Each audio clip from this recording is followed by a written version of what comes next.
Voilà, très chers compatriotes, bonsoir une fois de plus. Je viens de faire une vidéo tout à l'heure là où j'ai annoncé qu'une réunion de sécurité était en cours. Et là, plus de 3 heures depuis qu'elle avait débuté sous l'autorité du président Tshisekedi, le compte rendu vient d'être fait par Patrick Mouyaya, porte-parole du gouvernement.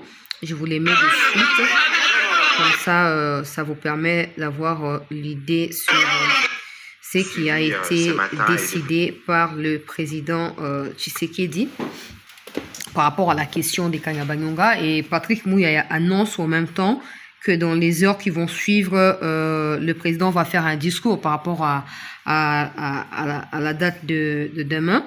On va suivre à quoi va ressembler les discours. Ben voilà, je vais directement mettre... Vous avez tous suivi ce matin et depuis quelques jours la détérioration de la situation sécuritaire à Kanyabayonga, dans les territoires de Luberon, province du Nord Kivu.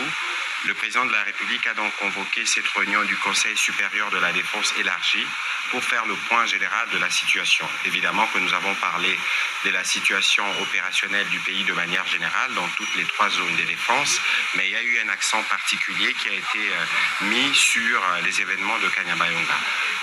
Après près de 3 heures des discussions et un tour d'horizon avec les différentes autorités militaires, des perspectives et des mesures ont été proposées au président de la République pour que les forces armées de la République démocratique du Congo puissent très rapidement remettre de l'ordre dans cette partie du pays et reprendre certaines autres localités qui ont été occupées par les forces rwandaises, parce que c'est d'elles qu'il s'agit.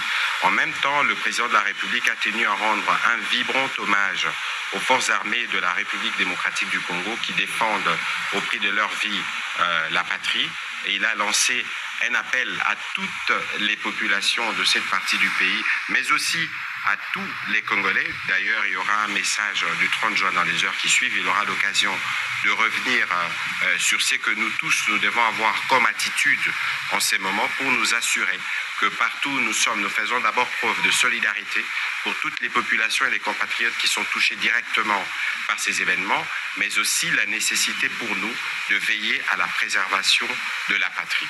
Il est donc important que dans ces contextes, que les Congolais se méfient de tout ce qu'ils lisent sur les réseaux sociaux pour ne pas prêter les flancs au jeu de l'ennemi, parce que vous savez que c'est aussi sur ce terrain que les jeux se jouent, pour démobiliser les Congolais, mais aussi pour toucher le moral de nos vaillants soldats qui sont engagés sur le front. Donc ici, nous réitérons l'appel du président de la République à continuer à faire confiance aux forces armées de la République démocratique du Congo, pour lesquelles le gouvernement de la République, mais ainsi que lui-même, mettront tout à disposition pour que l'ordre puisse être rétabli, et très rapidement. Vous avez tous suivi ce matin et depuis quelques jours la détérioration de la situation sécuritaire. Compte rendu de la réunion dont je vous ai annoncé il y a quelques minutes, voilà, ça vient de s'achever. Mouyaya qui parle de se méfier des informations des réseaux sociaux qui visent à déconcentrer les forces armées. Quand on te demande de pouvoir organiser l'armée numérique pour contre-attaquer tous les mensonges dans les réseaux, tu ne nous écoutes pas. Tu fais ce qui te semble bien ou bon. Donc, tu n'as qu'à assumer. Ce n'est pas cette vidéo de 2 minutes qui fera changer des points de vue des Congolais qui sont désemparés, qui se posent d'énormes questions, d'ailleurs, qui manquent de réponses. Le mieux à faire, c'est de pouvoir organiser une communication régulière. Pas pour mentir au peuple congolais sur ce qui se passe, mais pour leur dire la vérité en temps normal. Et ça, en fait, quand vous faites ça, vous préparez le peuple à ce que le peuple ne puisse pas protester certaines de vos décisions, mais que le peuple soit toujours aligné à l'idéologie que vous défendez ou vous voulez prôner. Vous ne le faites pas. Et ça fait 3 ou 4 ans, j'ai dit à Mouyaya là, il faut organiser une armée numérique. Il faut mettre des moyens. La communication demande de l'argent. Ils préfèrent que ce soit des bénévolats comme de nous qui venons pour, voilà, on raconte, on tient le peuple au courant comme si on était payé par eux. Mais eux qui sont payés, que ce soit ceux qui travaillent pour la communication de la présidence, ceux qui travaillent pour la communication du gouvernement, même ceux qui travaillent dans des partis politiques membres de l'Union sacrée, là, ils sont payés pour faire ce travail-là, mais ils ne le font pas. Ils ne le font pas. Et c'est sur nous maintenant que la responsabilité tombe.